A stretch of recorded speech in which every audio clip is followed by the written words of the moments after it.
I was talking about Howard Langford, who was a doer Yorkshireman who was in charge of the rock garden and the alpine section, and he was a perfectionist, and he kept absolutely every little stone perfect around the pots and around the plants, all 2,000 of them on the rock garden, and he didn't like any disturbance of them at all.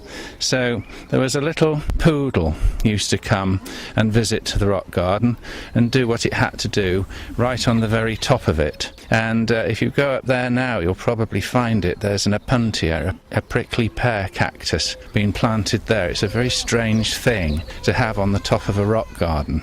And the reason for that was that Harold Langford got fed up of the dog pooing all over the plants, and he planted it there. And I remember the day it happened, because I was at the other side of the botanic garden, and I heard the yipe of this poodle as it sat on the opuntia and came screaming down the rock garden.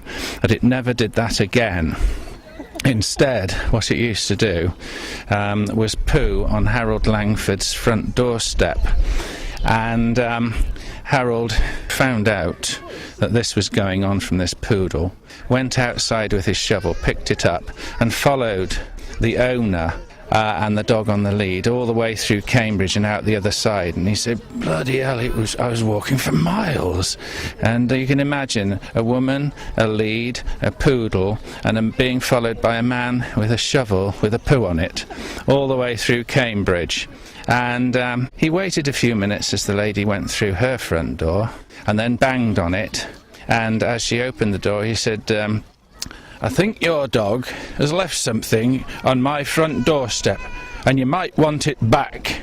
And he tipped it inside her house.